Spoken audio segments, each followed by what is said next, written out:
안녕하십니까. 주한나누리병원 병원장 관절센터 김형진입니다.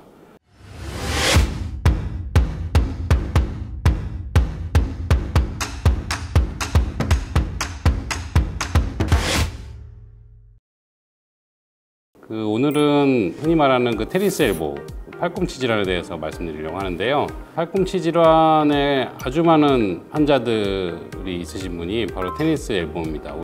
의학 용어로는 외측 상거염이라고 하는데요. 테니스 엘보, 외상거염을 가지고 계신 분들은 이게 도대체 어디가 아픈 건지, 실제 내 병이 어떻게 원인이 돼서 통증이 생기는 거고, 도대체 이거는 무슨 치료를 해야 되는 거고, 수술을 하는 경우에는 어떤 수술을 해야 되는지 궁금해 하시는 경우가 많습니다. 오늘은 실제 환자분들의 영상 검사를 보면서 제가 말씀드릴 건데요.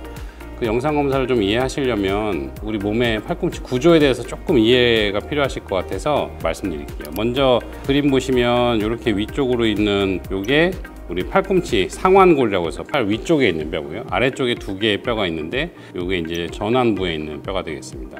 전완근이 손목을 이렇게 올리고 내리고 하는 근육인데요. 그 근육을 많이 사용하시는 분들은 이 전완근 시작 부위에서 힘줄이 변성이 되고, 그러면서 주변에 이제 염증이 막 생기고, 이런 게 이제 흔히 말하는 주관절 외상거염, 테니스 엘보라고 할 수 있는데요.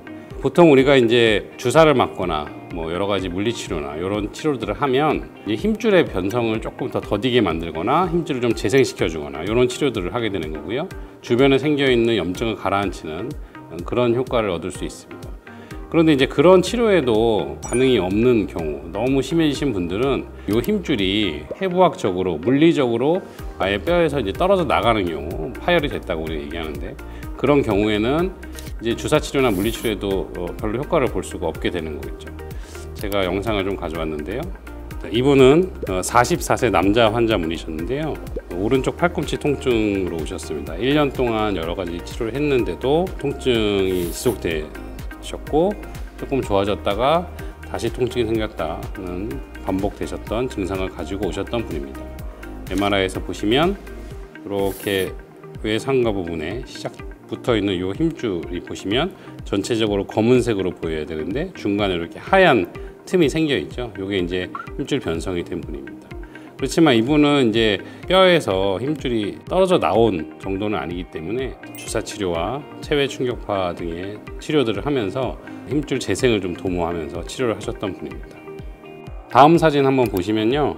이분은 37세 여자분이셨는데 왼쪽 팔꿈치 통증으로 오셨습니다. 역시 거의 1년 동안 그 물리치료와 주사치료, 약물치료 등을 하셨는데 통증이 지속되셨는데요. 왼쪽 그림 보시면 이렇게 외상가 부위에 이렇게 힘줄이 붙어 있어야 되는데, 이 부분이 보시면은 하얗게 떨어져 있잖아요. 이 부분은 완전한 파열이 되었었습니다. 그래서 이분은 역시 찢어진 힘줄을 꼬매는 봉합술을 시행했고요. 이쪽에서 보시면 이 외상가 부위에 이렇게 힘줄이 봉합되어 있는 것을 볼 수 있습니다.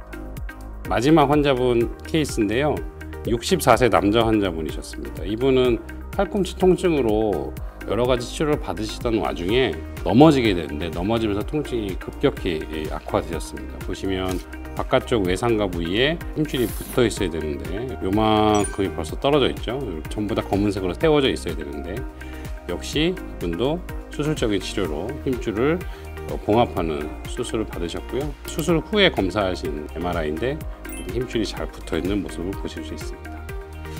지금까지 말씀드린 내용은 우리가 흔히 말하는 테니스 엘보, 주관절 외상거염에 대해서 말씀드렸는데요. 사실은 수술적인 치료를 하기 전에 물리치료나 주사치료로 회복이 되시는 분들이 훨씬 많으시고요. 그렇지만 너무 오랜 기간 동안 치료를 받으셨는데도 통증이 지속된다든지, 손목을 움직이는 힘이 떨어진다든지, 회복이 됐었는데 다시 재발이 된다든지, 이런 경우에는 꼭 힘줄 파열이 있는 건 아닌지를 정밀 검사를 통해서 이렇게 확인해 보시는 게 좋을 것 같습니다.